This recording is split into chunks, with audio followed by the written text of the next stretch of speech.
회장님이 드디어 입을 뗐습니다. 매달 한 번입니다. 그러면 800만 원을 더 지급하겠습니다. 제 심장이 쿵 내려앉았습니다. 저는 눈을 동그랗게 뜨고 그분을 바라봤어요. 뭐가 매달 한 번이라는 말씀이신가요? 회장님은 물컵을 식탁에 놓더니 무표정하게 말씀하셨습니다. 한 달에 한 번 밤새 곁에 있어 달라는 얘기요. 그 순간 고급스러운 거실이 얼음장처럼 차갑게 느껴졌고 숨 막히는 정적이 제 온몸을 짓눌렀습니다. 안녕하세요. 오늘도 진실한 이야기와 함께 여러분을 찾아뵙습니다. 영상이 도움이 되셨다면 구독과 좋아요로 응원해 주세요. 여러분의 관심이 더 많은 감동적인 사연을 전할 수 있는 원동력이 됩니다. 그럼 이제 한 여성의 절망과 희망, 그리고 예상치 못한 만남에 대한 이야기를 시작하겠습니다. 여러분들의 의견도 들려주세요. 댓글로 남겨주시면 감사하겠습니다. 제 이름은 이선영, 올해 59살입니다. 이렇게 소개하면 그저 평범한 중년 여성으로 보이겠지만 제 인생은 결코 평범하지 않았습니다. 지금 저는 부산 기장 어느 언덕배기 반지하 새방에서 고등학교 3학년인 아들 진우와 둘이서 살고 있습니다. 이 작은 방 안에는 습기 냄새와 함께 우리 모자의 절절한 사연이 배어 있어요. 엄마, 오늘도 야근이야? 진우가 교복 넥타이를 풀며 조심스럽게 물어봅니다. 제 얼굴에 지친 기색이 역력했나 봐요. 아이는 언제부턴가 엄마의 눈치를 살피게 됐거든요. 응. 좀 늦을 것 같아. 진우야, 냉장고에 반찬 있으니까 밥 먹고 자라. 사실 야근이 아니라 공장에서 추가 작업을 해야 하는 거였어요. 조금이라도 더 벌어야 했거든요. 이 집 월세와 진우 학원비, 그리고 생활비까지. 파견직 월급으로는 턱없이 부족했으니까요. 남편이 세상을 떠난 지 벌써 2년이 지났습니다. 7년간의 길고 긴 암투병 끝에 그는 저를 홀로 남겨두고 떠났어요. 그 7년 동안 저는 병원과 집을 오가며 간병에만 매달렸습니다. 남편의 손을 잡고 기도했던 수많은 밤들, 희망과 절망을 오가며 버텨낸 시간들이 주마등처럼 지나갑니다. 하지만 무엇보다 힘들었던 건 치료비였어요. 수술비, 항암 치료비, 각종 검사비. 집도 팔고 적금도 모두 털어넣었지만 부족했어요. 결국 빚까지 져가며 치료를 이어갔지만 남편은 끝내 우리 곁을 떠났습니다. 엄마는 괜찮아. 진우만 건강하면 돼. 그때부터 저는 이 말을 입에 달고 살았어요. 정말 괜찮은 건 아니었지만 진우 앞에서만큼은 강한 엄마가 되어야 했거든요. 지금 일하는 공장은 자동차 부품을 만드는 곳이에요. 아침 6시부터 저녁 6시까지, 때로는 야근까지 해가며 근근히 생계를 이어가고 있습니다. 똑같은 작업을 반복하는 일이지만 감사한 마음으로 하루하루를 버텨내고 있어요. 그런데 진우가 이제 고3이잖아요. 대학 진학을 앞두고 있는데 학원비며 교재비며 아이가 꿈꾸는 공대에 보내주고 싶은데 현실은 너무 막막했습니다. 엄마, 나 학원 그만둘까? 혼자서도 공부할 수 있어. 어느 날 진우가 조심스럽게 꺼낸 말에 가슴이 찢어질 것 같았어요. 이 아이가 얼마나 눈치를 보며 살고 있는지, 또 얼마나 착한지. 무슨 소리야. 엄마가 다 해결할 테니까 걱정하지 마. 그렇게 말했지만 정작 제가 어떻게 해결할지는 막막했어요. 통장 잔고는 바닥을 보이고 있었고 이번 달 월세조차 밀릴 상황이었거든요. 그러던 어느 날이었습니다. 진우의 수학학원에서 또다시 연락이 왔어요. 이번 달 학원비가 아직 입금되지 않았다는 내용이었죠. 저는 핸드폰을 꾹 눌러 끄고 한숨을 깊게 내쉬었습니다. 엄마, 괜찮아? 뭔가 안 좋은 소식이야? 진우가 걱정스러운 표정으로 저를 바라봤어요. 이 아이 앞에서 흔들릴 수는 없었습니다. 저는 애써 밝은 표정을 지으며 말했어요. 아니야. 별거 아니야. 엄마가 다 처리할게. 하지만 마음속으론 막막했어요. 이번 달뿐만 아니라 지난달 학원비도 아직 못 냈거든요. 진우는 특목고 진학을 꿈꾸며 열심히 공부하고 있는데 제가 발목을 잡고 있는 것 같아 속이 쓰렸습니다. 그날 밤 잠들지 못하고 뒤척이다가 일어나 핸드폰을 켰어요. 혹시나 해서 구인구직 사이트를 뒤져보기 시작했습니다. 야간 청소, 새벽 배송, 주말 서빙. 할 수 있는 건 뭐든 해야겠다는 생각이었어요. 그러다 눈에 들어온 게 하나 있었습니다. 해운대 고급 주택가 가사 도우미 급구라는 제목의 공고였어요. 주 5일 근무, 경력 무관, 성실하고 책임감 있는 분 우대. 급여는 조건에 따라 협의 후 결정이라고 써 있었습니다. 그 아래 줄에 최상의 급여는 보장한다는 문구가 적혀 있었습니다. 처음엔 사기가 아닐까 의심했지만 조건을 물어보는 게 좋을 것 같았습니다. 물론 가사일이 만만하지 않다는 건 알고 있었지만 주 5일의 좋은 급여 조건이라면 해볼만 하다는 생각이 들었습니다. 다음 날 용기를 내어 전화를 걸었어요. 차분하고 정중한 남성의 목소리가 들려왔습니다. 간단한 질문 몇 개 후에 면접 약속을 잡았어요. 장소는 해운대 고급 주택가였습니다. 면접 당일 저는 가장 단정한 옷을 골라 입고 나섰습니다. 해운대로 가는 지하철 안에서 긴장으로 손바닥에 땀이 났어요. 진우의 웃는 얼굴을 떠올리며 마음을 다잡았습니다. 이번만큼은 꼭 성공해야 해. 지하철에서 내려 택시를 타고 주소지로 향했습니다. 창밖으로 보이는 풍경이 점점 고급스러워졌어요. 넓은 정원이 있는 단독주택들, 깔끔하게 정비된 도로, 고급 외제차들. 제가 살던 기장과는 완전히 다른 세상이었습니다. 택시 기사님이 목적지 앞에서 차를 세웠을 때 저는 잠깐 망설였어요. 과연 제가 이런 곳에서 일할 수 있을까 하는 의구심이 들었거든요.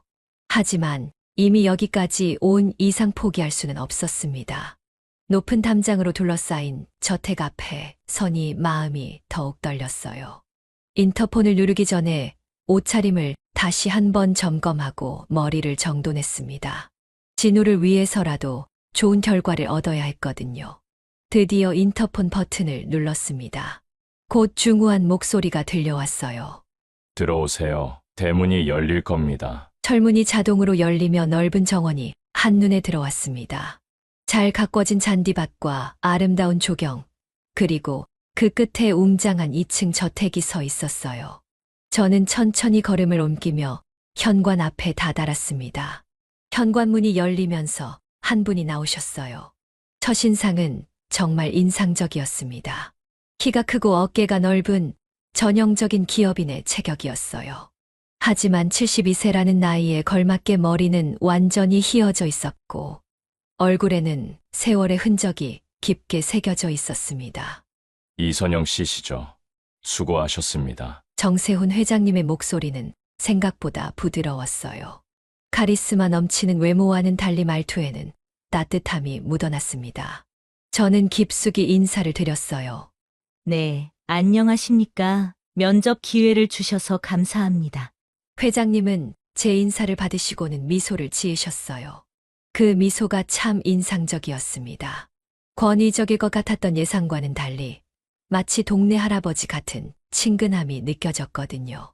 안으로 들어가니 정말 놀라웠어요. 거실만 해도 저희 집 전체보다 넓었고 곳곳에 값비싸 보이는 골동품들과 그림들이 걸려 있었습니다. 하지만 어딘지 모르게 쓸쓸한 느낌도 들었어요. 너무 깔끔하고 정돈되어 있어서 오히려 사람 냄새가 나지 않았거든요. 회장님은 저를 소파에 앉게 하시고는 직접 차를 우려주셨어요. 이런 큰 집 주인이 손님에게 직접 차를 내어주다니 정말 예상치 못한 일이었습니다. 편하게 앉으세요. 차부터 한잔 하시죠. 은은한 녹차 향이 거실에 퍼졌어요. 회장님은 저 역시 찻잔을 들고 마주 앉으시더니 천천히 말문을 여셨습니다. 이 집이 너무 크죠? 혼자 살기엔 말이에요. 그 한마디에서 묘한 외로움이 느껴졌어요. 이렇게 큰 저택에서 혼자 지내신다는 게 갑자기 마음에 와 닿았습니다. 회장님은 창밖을 바라보시며 계속 말씀하셨어요. 가족들은 모두 각자의 길을 가고 이제 남은 건 저 혼자뿐입니다. 그래서 누군가 이 집에 생기를 불어넣어 주셨으면 해서요. 회장님의 눈빛에는 깊은 그리움 같은 게 서려 있었어요. 분명 많은 것을 가지신 분이지만 정작 가장 소중한 건 잃으신 것 같다는 생각이 들었습니다. 면접은 생각보다 편안한 분위기에서 진행됐어요. 회장님은 제 경력이나 능력보다는 성품에 대해 더 많이 물어보셨습니다. 왜 이 일을 하게 됐는지, 가족은 어떻게 되는지, 평소 어떤 마음가짐으로 살아가는지. 아드님이 고3이라고 하셨죠. 중요한 시기네요. 회장님이 진우 이야기를 꺼내시자 제 얼굴이 밝아졌어요. 아이 자랑을 하지 않을 부모가 어디 있겠어요. 진우가 얼마나 착하고 공부도 열심히 하는지, 앞으로 어떤 꿈을 가지고 있는지 이야기했습니다. 회장님은 제 이야기를 진지하게 들어주셨어요. 중간중간 고개를 끄덕이시며 공감하시는 모습이 정말 인상적이었습니다. 마치 진짜 할아버지가 손자 이야기를 듣는 것 같았어요. 좋은 어머니시네요. 아이가 행복할 것 같습니다. 그 말씀에 제 마음이 뭉클해졌어요. 혹시 제가 진우에게 부족한 엄마는 아닌지 늘 걱정했었거든요. 하지만 회장님의 따뜻한 말씀에 조금은 위안이 됐습니다. 면접이 끝날 무렵 회장님은 저에게 집안 곳곳을 보여주셨어요. 주방, 거실, 서재, 침실. 정말 궁전 같은 집이었습니다. 하지만 어디를 가나 혼자 사시는 분의 쓸쓸함이 묻어났어요. 일은 크게 어렵지 않을 겁니다. 청소, 빨래, 간단한 식사 준비 정도예요. 평일 오전 9시부터 오후 6시까지. 주말은 쉬시면 됩니다. 조건들을 들으니 나쁘지 않았어요. 생각보다 일도 많지 않은 것 같았고, 회장님도 까다로우신 분은 아닌 것 같았거든요. 오히려 너무 외로워 보여서 안쓰러울 정도였습니다. 그런데 면접이 거의 끝나갈 무렵이었어요. 회장님이 갑자기 표정을 바꾸시더니 조심스럽게 말씀하기 시작하셨습니다. 선영 씨, 사실 제가 따로 드리고 싶은 말씀이 있습니다. 뭔가 분위기가 달라졌어요. 지금까지 따뜻하던 눈빛이 미묘하게 변한 게 느껴졌습니다. 저는 긴장한 채로 회장님을 바라봤어요. 회장님은 잠시 침묵하시더니 책상 서랍에서 봉투 하나를 꺼내셨습니다. 두툼한 흰색 봉투였어요. 그리고는 그 봉투를 제 앞에 조심스럽게 놓으셨습니다. 이건 별도의 제안입니다. 기본 급여와는 완전히 다른 얘기죠. 저는 봉투를 바라보며 무슨 말씀인지 궁금해했어요. 회장님은 천천히 입을 여셨습니다. 월 800만 원을 따로 더 드리겠습니다. 순간 제 귀를 의심했어요. 월 800만 원이라니. 지금까지 들었던 기본급여에 더해서 800만 원을 더 준다는 뜻인가요? 그럼 한 달에 1000만 원이 넘는 돈을 받는다는 건가요? 하지만 조건이 하나 있습니다. 회장님의 목소리가 한층 낮아졌어요. 저는 그분의 다음 말을 기다렸습니다. 한 달에 단 한 번, 저와 함께 밤을 보내주시면 됩니다. 그 순간 세상이 멈춘 것 같았어요. 회장님의 말씀이 제 머릿속에서 맴돌았습니다. 함께 밤을 보낸다는 게 설마 그런 뜻일까요? 저는 목이 메어서 말이 나오지 않았어요. 회장님은 제 당황한 표정을 보시고는 더 자세히 설명하셨습니다. 강요하는 건 아닙니다. 충분히 생각해 보시고 결정하세요. 제 손이 떨리기 시작했어요. 이런 제안을 받을 줄은 꿈에도 몰랐거든요. 회장님은 그렇게 인자하고 따뜻해 보이셨는데 이런 제안을 하시다니. 하지만 동시에 머릿속으로는 계산이 돌아가고 있었어요. 월 800만 원. 그 돈이면 집의 빚은 물론이고 진우 학원비와 대학 등록금까지도 준비할 수 있겠다는 생각이 들었거든요. 시간을 드릴 테니까 천천히 생각해 보세요. 급하게 답을 들을 생각은 없습니다. 회장님은 여전히 부드러운 목소리로 말씀하셨어요. 하지만 제게는 그 목소리가 전혀 다르게 들렸습니다. 지금까지 느꼈던 따뜻함과 친근함이 한순간에 사라진 것 같았어요. 저는 그 자리에서 일어나고 싶었지만 다리에 힘이 들어가지 않았습니다. 진우의 얼굴이 떠올랐어요. 학원비 걱정 없이 공부에만 집중할 수 있게 해주고 싶었던 제 마음. 하지만 이런 식으로 해결해야 하는 건가요? 회장님은 제 복잡한 심정을 아시는 듯 더 이상 말씀하지 않으셨어요. 거실에는 어색한 침묵만이 흘렀습니다. 시계 소리만이 또렷하게 들렸어요. 지금 당장 답을 들을 생각은 없으니까 집에 가서 차근차근 생각해 보세요. 회장님이 다시 말씀하시자 저는 간신히 고개를 끄덕였어요. 사실 머릿속이 너무 복잡해서 제대로 된 생각을 할 수가 없었거든요. 집으로 돌아가는 길에 저는 계속 고민했어요. 지하철 안에서도, 버스 안에서도, 집에 도착해서도 회장님의 제안이 머릿속에서 떠나지 않았습니다. 진우가 학교에서 돌아와 인사를 했지만 저는 제대로 대답도 못했어요.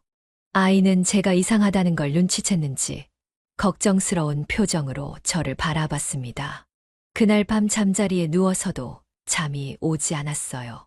천장을 바라보며 계속 생각했습니다. 과연 제가 그런 조건을 받아들일 수 있을까? 하지만 다른 한편으로는 진우의 미래를 위해서라면 복잡하고 괴로운 밤이었습니다. 며칠 동안 정말 괴로웠어요. 잠도 제대로 못 자고 밥맛도 없었습니다. 진우는 제가 이상하다는 걸 느꼈는지 자꾸 걱정하는 눈빛으로 저를 바라봤어요. 그러던 어느 날 아침이었습니다. 진우가 학교 가기 전에 저에게 다가와서 말했어요. 엄마, 나 요즘 진학 상담 받고 있는데 선생님이 특목고 준비하려면 추가 과외가 필요하다고 하셔. 그 말을 듣는 순간 제 가슴이 철렁 내려앉았어요. 지금도 학원비 내기 힘든데 과외까지. 진우는 제 표정을 보더니 재빨리 말을 이었습니다. 괜찮아, 엄마. 안 해도 돼. 혼자서도 충분히 할 수 있어. 하지만 저는 그 아이의 포기하는 눈빛을 놓칠 수 없었어요. 진우는 어려서부터 꿈이 확실했거든요. 공학자가 되어서 사람들에게 도움이 되는 기술을 만들고 싶다고 했어요.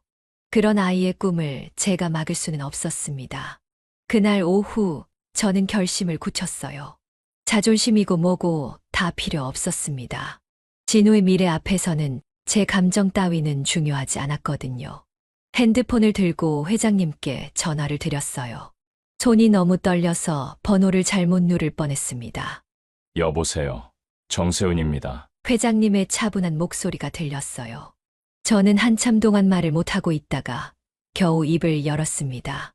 회장님, 이선영입니다. 제안해 주신 일 받아드리겠습니다. 전화 너머로 회장님의 안도하는 한숨 소리가 들렸어요. 하지만 함께 밤을 보내고 돈을 추가로 받는 것은 가정부 일을 해보다가 생각을 해보고 결정을 하겠습니다. 고맙습니다. 선영 씨, 후회하지 않도록 하겠습니다. 전화를 끊고 나니 온몸에 힘이 빠졌어요. 소파에 주저앉아서 한참 동안 멍하니 앉아 있었습니다. 과연 제가 옳은 선택을 한 걸까요? 하지만 이미 내린 결정이었어요. 그 순간 진우가 학원에서 돌아왔어요. 가방을 내려놓으며 밝게 웃는 아이를 보니 마음이 다시 한번 확고해졌습니다. 이 아이만은 꿈을 포기하게 하고 싶지 않았어요. 다음 주부터 본격적으로 일을 시작했습니다. 처음엔 정말 어색했어요. 이렇게 큰 집에서 일해본 적이 없었거든요. 하지만 회장님은 생각보다 까다롭지 않으셨어요. 아침에 출근하면 회장님은 이미 서재에서 신문을 보고 계셨습니다. 인사를 드리면 고개를 끄덕이시며 인사를 받아주셨어요. 그리고는 제가 일하는 동안 간섭하지 않으셨습니다. 청소를 하고 빨래를 정리하고 간단한 식사를 준비하는 일들. 생각보다 어렵지 않았어요.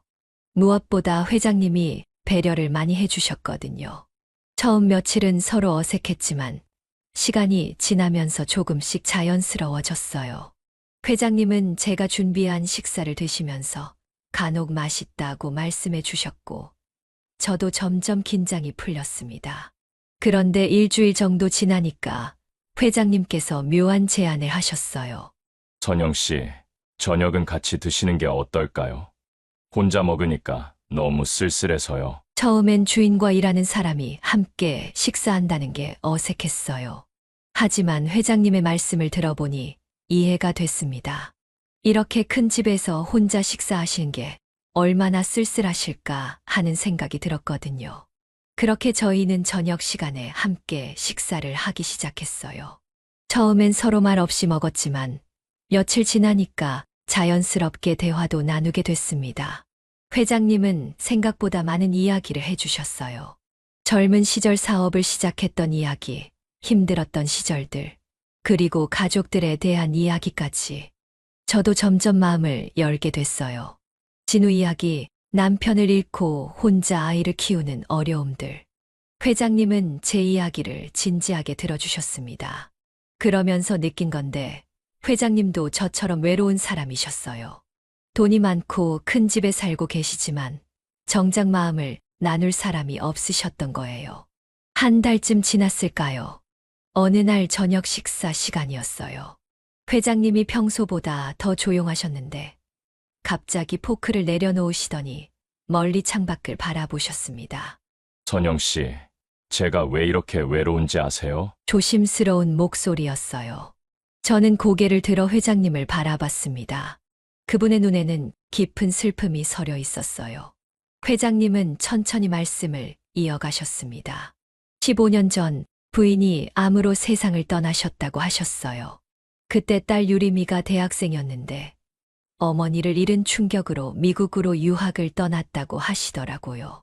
그 뒤로 줄곧 혼자였어요. 유리미는 미국에서 자리를 잡았고 1년에 한두 번 얼굴 보는 게 전부가 됐죠. 회장님의 목소리에는 깊은 그리움이 묻어났어요.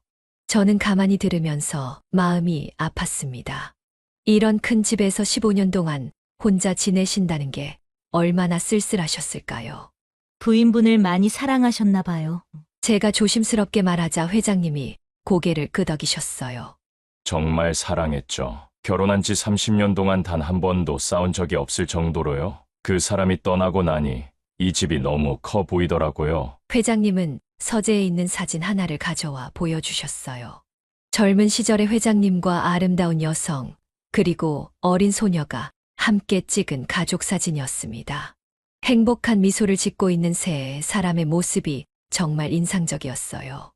이 사진이 찍힌 지 얼마 안 되어 아내가 병에 걸렸어요. 2년간 투병했지만 결국 회장님의 말씀이 끊어졌어요. 저는 그분의 아픔이 고스란히 전해져서 가슴이 먹먹해졌습니다. 그날부터 회장님은 더 많은 이야기를 해주셨어요. 부인과 함께했던 추억들, 딸을 키우며 느꼈던 기쁨들, 그리고 혼자 남겨진 후의 긴 세월들.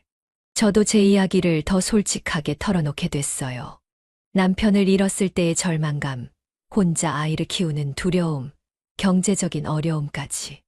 회장님은 제 이야기를 끝까지 들어주셨습니다. 우리 둘 다 많이 외로웠네요. 회장님이 그렇게 말씀하실 때 저는 묘한 동질감을 느꼈어요. 처지는 완전히 달랐지만 외로움이라는 감정만큼은 똑같았거든요. 시간이 지날수록 저는 회장님이 나쁜 분이 아니라는 걸 알게 됐어요. 처음에 하셨던 그 제안도 사실은 외로움 때문이었다는 걸 이해하게 됐습니다. 물론 받아들이기 어려운 조건이었지만 그분 나름대로는 진심이었던 것 같아요. 어느 날 저녁에는 회장님이 직접 요리를 해주셨어요. 부인이 좋아했던 된장찌개라고 하시더라고요. 맛을 보니 정말 맛있었습니다. 15년 만에 다시 만들어 보는 거예요. 그 사람이 아프기 전에는 제가 자주 해줬거든요. 회장님의 얼굴에 그때는 미소가 번졌어요. 슬픈 추억이지만 동시에 소중한 기억이기도 했던 모양이에요. 저도 점점 회장님을 이해하게 됐어요. 돈이 많다고 해서 모든 게 해결되는 건 아니구나 하는 생각이 들었습니다. 오히려 너무 많이 가진 사람이기 때문에 진짜 마음을 나눌 사람을 찾기가 더 어려우실 수도 있겠다는 생각이 들었어요. 그렇게 2달 정도가 흘렀습니다. 저는 회장님과 함께 식사하고 대화하는 시간이 자연스러워졌어요. 서로의 아픔과 외로움을 이해하게 되니까 예전보다 훨씬 편안한 관계가 된 것 같았습니다. 진우도 요즘 밝아졌어요. 추가 과외를 받으면서 성적이 많이 올랐거든요. 아이가 행복해하는 모습을 보니 제가 내린 결정이 틀리지 않았다는 생각이 들었습니다. 하지만 평온한 일상은 그리 오래 가지 못했어요. 그날은 평소와 다를 바 없는 화요일 오후였어요. 저는 거실 청소를 마치고 회장님께 차를 준비해 드리고 있었습니다. 그런데 갑자기 현관문이 거칠게 열리는 소리가 들렸어요. 아버지, 저 왔어요. 날카롭고 차가운 여성의 목소리였습니다. 저는 깜짝 놀라서 고개를 돌렸어요. 현관으로 들어오는 건 30대 중반으로 보이는 세련된 여성이었습니다. 명품 핸드백에 고급스러운 코트를 입고 있었어요. 회장님도 놀라신 표정이었어요. 급히 자리에서 일어나시며 말씀하셨습니다. 유림아? 언제 들어왔어? 연락도 없이. 하지만 유림 씨는 아버지, 인사는 대충 받고는 곧바로 저를 노려봤어요. 그 시선이 정말 차가웠습니다. 마치 도둑을 보는 것 같은 눈빛이었어요. 이분이 새로운 가정부라고 들었는데 맞나요? 유림 씨가 저를 가리키며 회장님께 물었어요. 목소리에는 명백한 적개심이 담겨 있었습니다. 그래. 이선영 씨야. 정말 성실하고 좋은 분이지. 회장님이 저를 소개해 주시려 했지만 유림 씨는 콧방귀를 뀌듯 웃었어요. 좋은 분이라고요? 아버지, 혹시 이분이 얼마나 받아가고 있는지 아세요? 그 순간 제 심장이 쿵 떨어지는 것 같았어요. 설마 회장님께서 그 이야기까지 하신 건 아니겠죠. 유림 씨의 다음 말이 더욱 무서웠어요. 월급이 무려 1,000만 원이 넘는다던데 이게 정상인가요? 대체 어떤 일을 하길래 이렇게 많은 돈을 받는 거죠? 저는 얼굴이 확 달아오르는 걸 느꼈어요. 회장님은 당황하시며 유림 씨를 진정시키려 하셨지만 그녀는 멈추지 않았습니다. 며칠 뒤부터 유림 씨는 아예 저택에 머물기 시작했어요. 그리고 제가 있는 곳마다 나타나서 감시하듯 지켜봤습니다. 정말 불편했어요. 이 여자 분명히 아버지 재산 노리고 있는 거야. 유림 씨가 회장님께 하는 말이 거실까지 들렸어요. 저는 청소하는 척하면서도 가슴이 철렁했습니다. 유림아. 그런 말 하지 마라. 선영 씨는 그런 분이 아니야. 회장님이 제 편을 들어주셨지만 유림 씨는 더욱 목소리를 높였어요. 아버지는 너무 순진하세요. 요즘 돈 많은 노인들 노리는 여자들이 얼마나 많은데요. 그 말을 듣는 순간 정말 화가 났어요. 하지만 제가 뭐라고 할 수도 없었습니다. 실제로 저는 그분의 돈을 받고 있었으니까요. 유림 씨의 공격은 거기서 끝나지 않았어요. 며칠 뒤에는 더욱 심한 일이 벌어졌습니다. 제가 설거지를 하고 있는데 갑자기 뒤에서 목소리가 들렸어요. 당신 같은 사람 때문에 우리 가족이 망가지고 있어요. 뒤돌아보니 유림 씨가 서 있었어요. 눈에는 증오가 가득했습니다. 저는 그저 일만 하고 있는데요. 제가 조심스럽게 대답했지만 유림 씨는 비웃었어요. 일이라고요? 한 달에 1,000만 원 넘게 받으면서 무슨 일을 하는지 다 알고 있어요. 아버지를 이용해서 돈을 뜯어내고 있잖아요. 그 말에 저는 더 이상 참을 수가 없었어요. 하지만 말대꾸라도 했다가는 상황이 더 나빠질 것 같아서 그냥 참았습니다. 유림 씨는 그날부터 회장님을 더욱 압박하기 시작했어요. 제가 듣기로는 변호사까지 만나서 상담을 받았다고 하더라고요. 회장님의 재산 관리에 대해서 법적인 검토를 하겠다는 얘기였어요. 회장님은 점점 지쳐가시는 모습이었어요. 딸과 저 사이에서 얼마나 힘드셨을까요? 저는 그런 회장님을 보면서 미안한 마음이 들었습니다. 선영 씨. 미안해요. 유림이가 너무 심하게 굴어서. 회장님이 조심스럽게 사과하시는데 저는 오히려 더 죄송했어요. 제가 있어서 이런 일이 벌어진 거니까요. 그런데 정말 예상치 못한 일이 터졌어요. 유림 씨가 제 아들 진우에게까지 손을 뻗친 거였어요.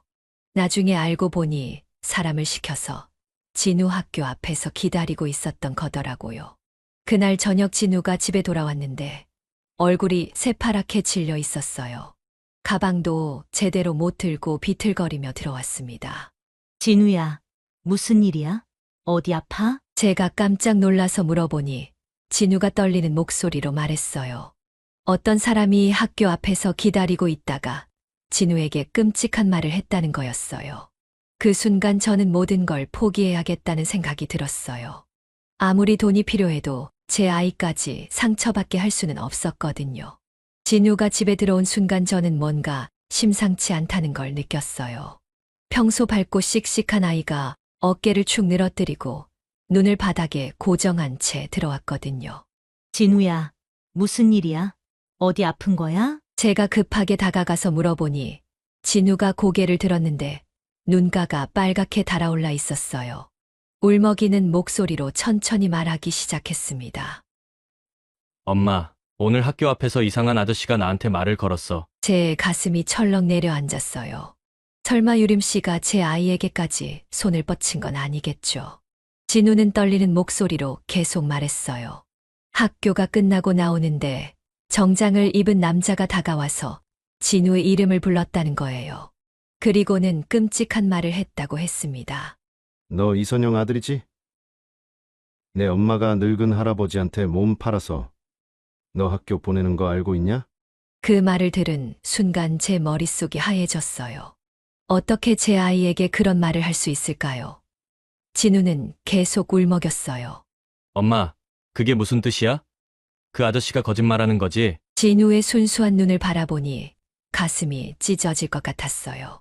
이 아이는 아직 세상의 더러운 면을 모르는데 어떻게 이런 말을 들어야 하는 건지. 진우야, 그런 나쁜 말 하는 사람들은 신경 쓰지 마. 엄마는 정당하게 일해서 돈을 벌고 있어. 하지만 제 목소리도 떨리고 있었어요. 거짓말은 아니지만 전부 사실도 아니었거든요. 저는 아직까지 한 번도 회장님과 밤을 보내고 추가로 받지 않았기 때문입니다. 진우는 제 표정을 보더니 더욱 불안해했습니다. 엄마가 힘든 일 하고 있는 거야? 다른 애들처럼 평범한 직장에서 일하면 안 돼? 그 말에 저는 더 이상 참을 수가 없었어요. 제 아이가 이런 상처를 받아야 할 이유는 없었습니다. 아무리 돈이 필요해도, 아무리 진우의 미래를 위한 일이라고 해도 말이에요. 그날 밤 진우는 방문을 잠그고 나오지 않았어요. 저는 문 앞에 서서 한참 동안 서 있었습니다. 안에서 작은 흐느끼는 소리가 들렸어요. 제 마음도 조각조각 부서지는 것 같았습니다. 다음 날 아침 저는 결심을 굳혔어요. 진우가 학교에 간 후 바로 회장님께 전화를 드렸습니다. 회장님, 오늘 잠깐 뵐 수 있을까요? 중요한 얘기가 있어서요. 회장님은 제 목소리가 평소와 다르다는 걸 아셨는지 걱정스럽게 물어보셨어요. 저는 대답 대신 빨리 가겠다고만 했습니다. 저택에 도착했을 때 회장님은 거실에서 기다리고 계셨어요. 제 표정을 보자마자 무슨 일인지 눈치채신 것 같았어요. 선영 씨, 무슨 일이에요? 얼굴이 안 좋아 보이는데. 저는 한참 동안 말을 못하고 서 있었어요. 어떻게 시작해야 할지 모르겠더라고요. 회장님은 저를 소파에 앉게 하시고 차를 준비해 주셨습니다. 회장님, 저 그만두겠습니다. 결국 저는 단도직입적으로 말했어요. 회장님의 손이 찻잔을 들다가 멈췄습니다. 갑자기 왜요? 제가 뭔가 잘못했나요? 진우가 제 아들이 상처받았어요. 어제 학교 앞에서 누군가 아이에게 끔찍한 말을 했다고 해요. 제가 어제 있었던 일을 자세히 설명하자 회장님의 얼굴이 일그러졌어요. 주먹을 꽉 쥐시더니 화가 난 목소리로 말씀하셨습니다. 유림이 지시로군요. 이런 식으로까지 할 줄은 몰랐는데. 회장님도 충격을 받으신 것 같았어요. 하지만 저는 이미 마음을 정했습니다. 죄송합니다. 회장님, 더 이상은 제 아이를 이런 일에 연루시킬 수 없어요. 지금까지 정말 감사했지만 이제 그만두겠습니다. 저는 자리에서 일어나려 했어요. 하지만 회장님이 급하게 제 앞을 막아섰습니다. 선영 씨, 제발 잠깐만 기다려 주세요. 제가 모든 걸 해결할게요. 회장님의 목소리에는 절망감이 묻어났어요. 마치 마지막 희망까지 잃을까봐 두려워하시는 것 같았습니다. 저는 현관 쪽으로 발걸음을 옮기려 했어요. 하지만 회장님이 제 앞을 막아서시더니 갑자기 무릎을 꿇으셨습니다. 정말 깜짝 놀랐어요. 회장님, 이러시면 안 돼요. 저는 급하게 회장님을 일으키려 했지만 그분은 제 손을 꽉 잡으시며 말씀하셨어요. 선영 씨, 제발 부탁입니다. 내가 모든 걸 해결할 테니까 곁에 있어 달라고요. 회장님의 눈에는 눈물이 맺혀 있었어요. 72세의 노인이 저에게 이렇게까지 간청하시는 모습을 보니 마음이 아팠습니다. 하지만 제 아들이 진우까지 지켜드릴게요. 유림이의 모든 행동을 맡겠습니다. 제발 저를 혼자 두지 마세요. 선영 씨처럼 대화가 잘 통하는 사람은 정말 처음이었습니다. 그동안 선영 씨 덕분에 제 따뜻했던 마음이 다시 식을 생각하니 도저히 견딜 수가 없네요. 회장님의 목소리가 떨리고 있었어요. 마치 마지막 희망의 끈을 놓치지 않으려는 사람 같았습니다. 저는 한참 동안 고민했어요. 한편으로는 진우를 보호해야 한다는 생각이 있었고, 다른 한편으로는 회장님의 절박한 모습에 마음이 흔들렸거든요. 정말로 해결할 수 있으신가요? 제 아들에게 더 이상 피해가 가지 않을까요? 제가 조심스럽게 물어보자 회장님은 고개를 끄덕이시며 확신에 찬 목소리로 말씀하셨어요.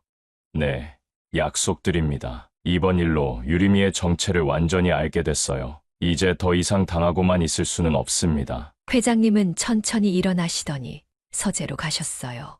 그리고는 두꺼운 서류 뭉치를 가져오셨습니다. 사실 며칠 전부터 준비하고 있던 일이에요. 유림이가 제 재산을 노리고 있다는 걸 알고 있었거든요. 서류를 펼쳐보니 법무법인 이름이 적힌 공식 문서들이었어요. 회장님은 차근차근 설명해 주셨습니다. 유림이는 제가 치매에 걸렸다고 주장하면서 후견인 신청을 준비하고 있었어요. 그래서 제 재산을 자기 마음대로 처리하려고 했던 거죠. 저는 놀라서 회장님을 바라봤어요. 그런 계획이 있었다니. 하지만 저는 이미 대비책을 마련해뒀습니다. 신뢰할 수 있는 변호사와 함께 신탁 설정을 준비하고 있어요. 회장님이 보여주신 서류에는 복잡한 법률 용어들이 가득했어요. 하지만 대략적인 내용은 이해할 수 있었습니다. 재산을 신탁회사에 맡겨서 유림 씨가 함부로 손댈 수 없게 하는 거였어요. 그리고 새로운 유언장도 작성할 예정입니다. 유림이에게는 최소한의 상속분만 남기고 나머지는 사회에 환원하거나 정말 필요한 곳에 쓰일 수 있도록 할 거예요. 회장님의 말씀을 들으니 정말 치밀하게 계획하신 것 같았어요. 하지만 저는 여전히 걱정이 됐습니다. 그런데 제가 여기 있으면 유림 씨가 더 화를 낼 텐데요. 그래서 선영 씨의 도움이 필요한 거예요. 혼자서는 유림이를 상대할 수 없어요. 하지만 선영 씨가 함께 해주신다면 회장님은 제 손을 다시 잡으시며 말씀하셨어요. 진우에게도 정식으로 장학금을 지급하겠습니다. 재단을 통해서 말이에요. 그러면 아무도 뭐라고 할 수 없을 거예요. 그 말을 들으니 조금 마음이 놓였어요. 장학금이라면 정당한 지원이니까 진우도 당당할 수 있을 것 같았거든요. 정말로 진우를 보호해 주실 수 있나요? 물론입니다. 앞으로는 이런 일이 절대 일어나지 않을 겁니다. 회장님의 말씀에 저는 깜짝 놀랐어요. 그리고 유림이에게는 제가 직접 경고하겠습니다. 더 이상 선영 씨나 진우에게 해를 끼치면 모든 상속에서 배제하겠다고 말이에요. 회장님의 눈빛이 단호해졌어요. 평소 온화하신 모습과는 완전히 다른 카리스마 넘치는 기업인의 모습이었습니다. 저는 한참 고민하다가 천천히 고개를 끄덕였어요. 알겠습니다. 하지만 진우에게 조금이라도 피해가 간다면 그때는 정말로 그만두겠어요. 회장님의 얼굴에 안도의 표정이 스쳤어요. 고맙습니다. 선영 씨, 이번엔 제가 모든 걸 제대로 해결하겠습니다. 그날부터 저희는 본격적으로 유림 씨에 맞서기 위한 준비를 시작했어요. 다음 날부터 회장님과 저는 본격적으로 움직이기 시작했어요. 회장님은 오랫동안 거래해 온 신뢰할 수 있는 법무법인에 연락하셨습니다. 김 변호사님, 급한 일이 생겼습니다. 오늘 오후에 사무실로 갈 수 있을까요? 회장님의 목소리에는 단호함이 묻어났어요. 전화를 끊으신 후 저를 바라보시며 말씀하셨습니다. 선영 씨도 함께 가셔야 해요. 모든 절차의 증인이 필요하거든요. 그날 오후 저희는 강남에 있는 대형 법무법인을 찾아갔어요. 30층 건물의 최상층에 위치한 사무실은 정말 웅장했습니다. 김 변호사님은 50대 중반의 신뢰감 있는 분이셨어요. 정 회장님, 오랜만입니다. 급하게 부르시더니 무슨 일이신가요? 회장님은 유림 씨의 행동과 후견인, 신청 계획에 대해 자세히 설명하셨어요.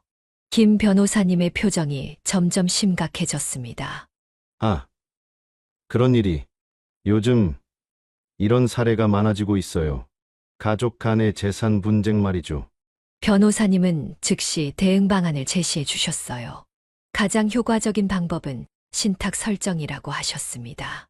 재산을 신탁회사에 맡기시면 유림 씨가 법적으로 접근할 수 없게 됩니다. 신탁 재산은 상속 재산에서 제외되거든요. 회장님은 고개를 끄덕이시며 즉시 진행하겠다고 하셨어요. 그리고는 저를 가리키며 말씀하셨습니다. 그리고 선영 씨 아들처럼 학생들을 위한 장학재단도 만들고 싶습니다. 김 변호사님이 저를 바라보더니 미소를 지었어요. 좋은 일이네요. 교육장학재단은 세제 혜택도 있고 사회적으로도 의미 있는 일입니다. 다음 일주일 동안 정말 바쁘게 지나갔어요. 회장님과 저는 거의 매일 법무법인에 다녔습니다. 신탁 계약서 작성, 새로운 유언장 준비, 장학재단 설립. 복잡한 절차들이 계속 이어졌어요. 진우 장학재단의 목적은 경제적 어려움에도 불구하고 꿈을 포기하지 않는 학생들을 지원하는 것입니다. 회장님이 재단 설립 취지를 설명하실 때 저는 가슴이 뭉클했어요. 단순히 제 아들만을 위한 게 아니라 같은 처지의 아이들을 돕겠다는 뜻이었거든요. 신탁 설정도 순조롭게 진행됐어요. 회장님의 주요 재산인 부동산과 금융자산의 80%를 신탁재산으로 설정했습니다. 나머지 20%만 상속재산으로 남겨두셨어요. 이제 유림이가 뭘 해도 소용없어요. 신탁재산은 법적으로 보호받으니까요. 김 변호사님의 설명을 들으니 마음이 놓였어요.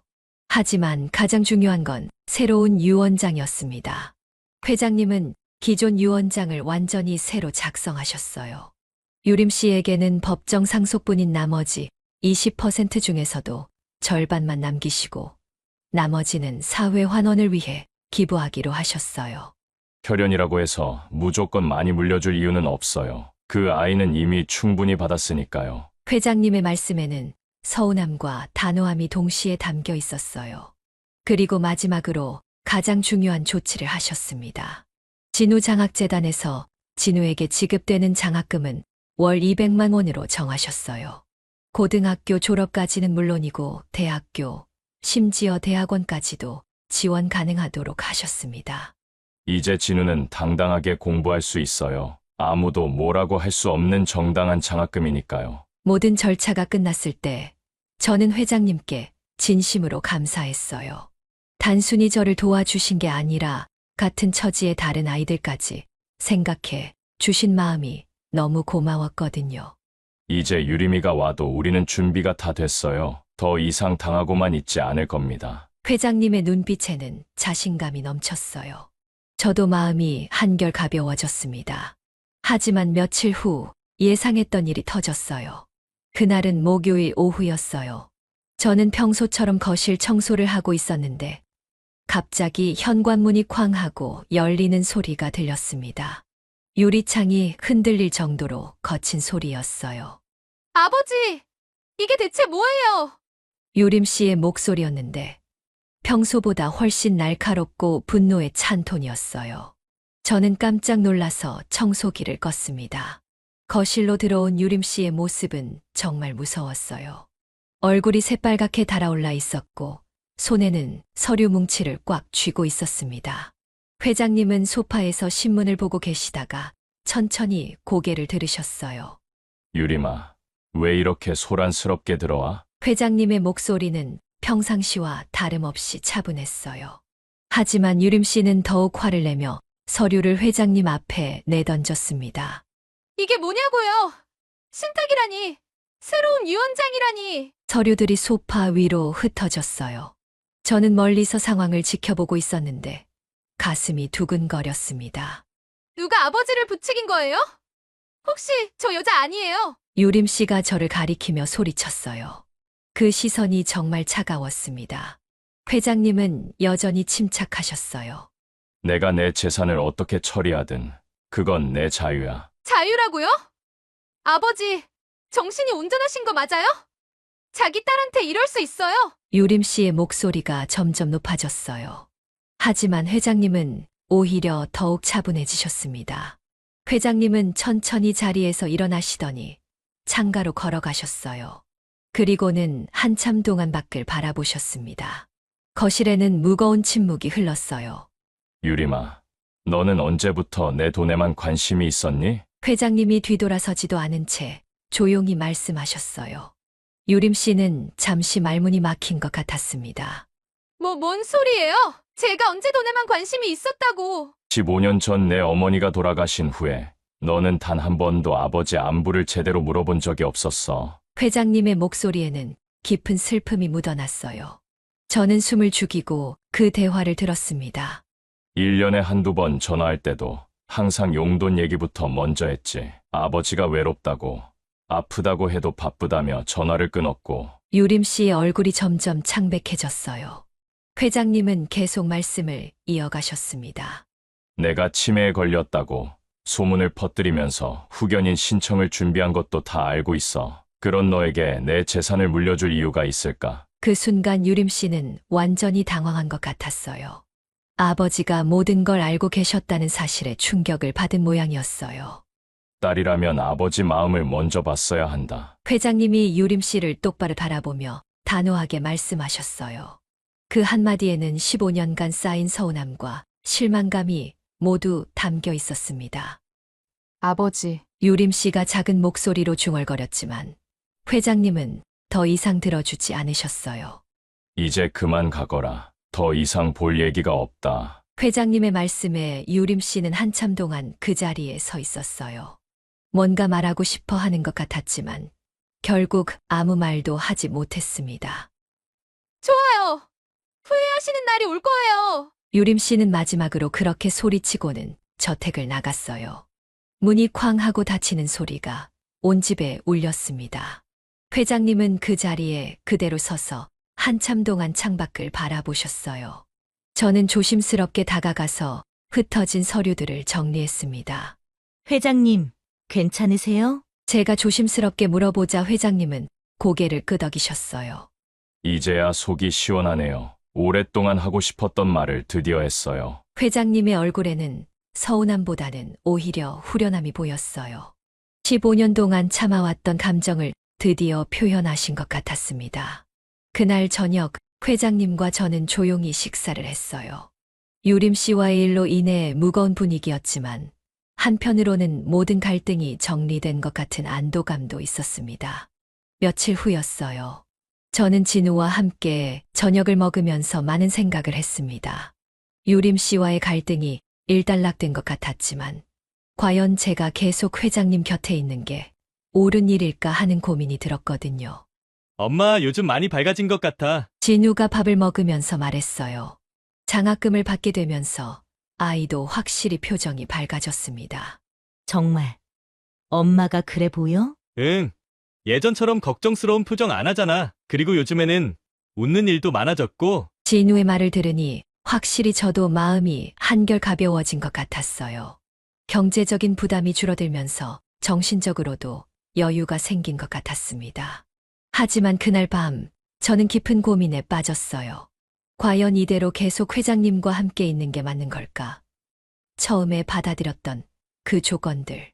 이제는 상황이 많이 달라졌지만 여전히 마음 한편이 무거웠거든요. 다음 날 아침 저는 회장님께 전화를 드렸어요. 회장님, 며칠 동안 쉬고 싶어서요. 개인적인 일이 좀 있어서. 회장님은 아무 말씀 없이 흔쾌히 허락해 주셨어요. 하지만 목소리에서 아쉬움이 느껴졌습니다. 그렇게 일주일이 지났어요. 저는 진우와 함께 평범한 일상을 보냈습니다.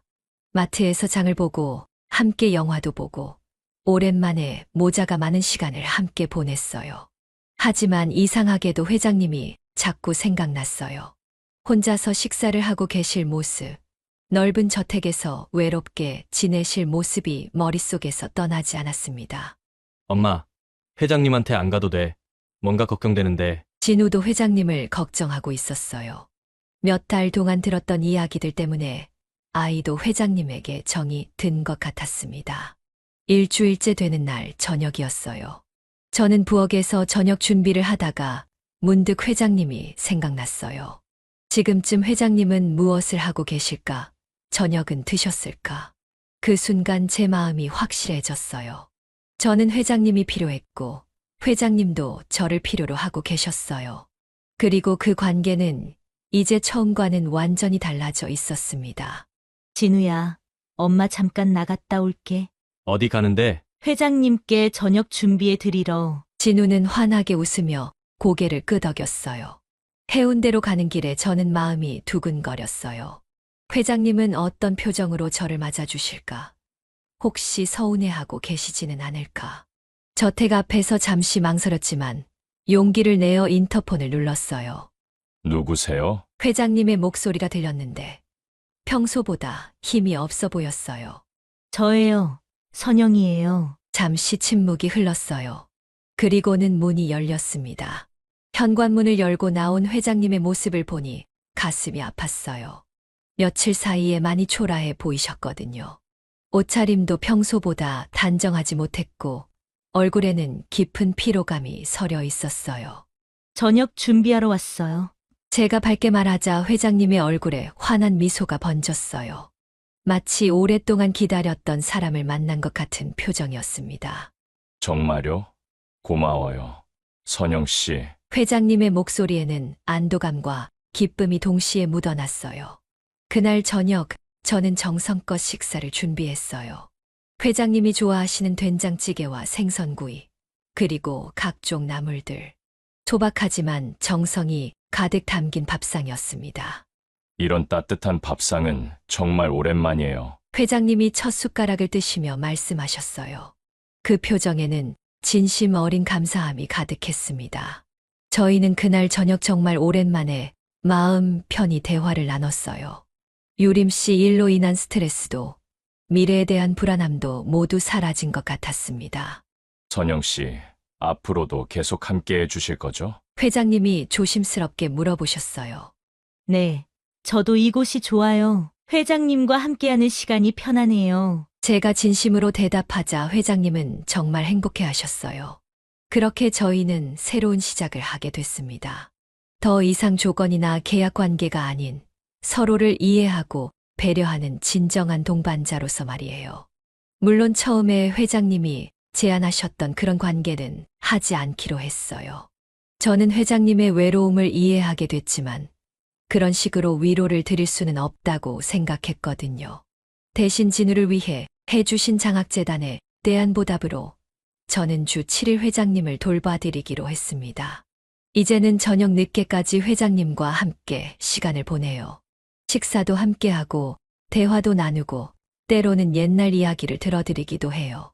회장님은 저를 딸처럼 여겨주시고 저도 회장님을 친아버지처럼 생각하게 됐습니다. 지금도 그렇게 지내고 있어요. 회장님께서도 어느 날 저에게 고백하셨어요. 본인이 느꼈던 외로움이 육체적인 외로움이 아니라 정서적인 외로움이었다는 걸 깨달았다고 하시면서요. 누군가와 마음을 나누고 일상을 함께하고 서로를 걱정해주는 그런 관계가 진짜 필요했던 거라고 말씀하셨어요. 그리고 선영 씨 덕분에 그 모든 걸 완벽하게 채울 수 있었다며 진심으로 감사하다고 표현해 주셨습니다. 때로는 인생의 가장 어두운 순간에서 가장 소중한 만남이 시작되기도 합니다. 여러분도 힘든 시간을 보내고 계신다면 포기하지 마세요. 분명히 따뜻한 희망이 기다리고 있을 테니까요. 오늘 이야기가 마음에 드셨다면 구독 버튼과 좋아요를 눌러주시고 알림 설정까지 해주시면 더욱 감동적인 이야기들을 빠르게 만나보실 수 있어요. 제 얘기가 여러분들의 마음을 울렸다면 댓글도 남겨주시면 감사하겠습니다. 지금까지 인생의 후반부를 이야기하다 지혜사연이었습니다. 다음 이야기에서도 꼭 만나요. 감사합니다.